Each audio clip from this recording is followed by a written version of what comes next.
Yung mga term na Chinese gold, Saudi gold, Japan gold is just something that we invented.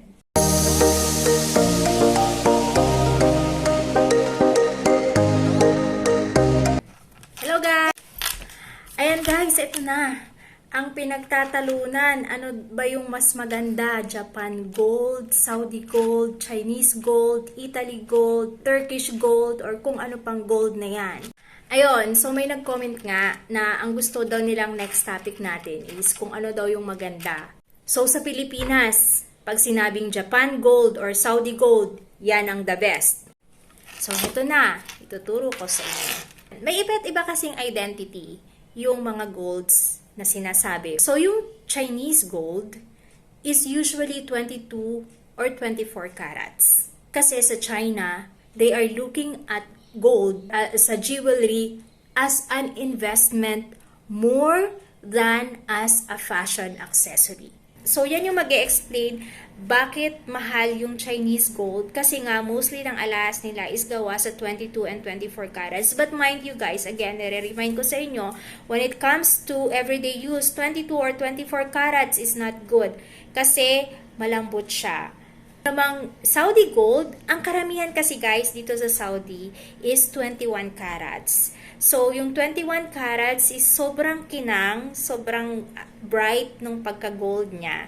So, nagkaroon tayo ng mindset na kapag Saudi gold ay makinang, it's because karamihan sa ginagawa dito sa Saudi ay 21 carats. So, ang Italy gold naman, simple yung design niya, pero elegant. Based dun sa isang seminar na napuntahan ko about gold. Nag-seminar. Then, nung nasa UAE pa ako, nag-attend ako ng seminar about gold. Kasi nga, sobrang love ko yung gold. Nakakurious ako. Gusto kong matutunan pa yung mga gold. Based dun sa seminar na na-attendan ko, nung konti pa lang yung nakakapag-abroad na mga Pilipino, usually pumupunta sila sa Japan tsaka sa Saudi. Tapos, pag umuwi sila, ang gaganda nung alahas nila. So, dyan nagsimula yung mentality natin guys, na pag galing sa Saudi or pag galing sa Japan, yung gold is magandang klase. Ayan guys, so ito na. The moment of truth.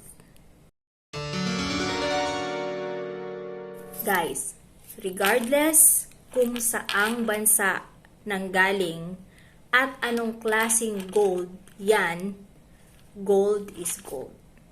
Ang gold ay mine-measure hindi kung saan siyang bansa ginawa or saang bansa siya galing, kundi sa carats.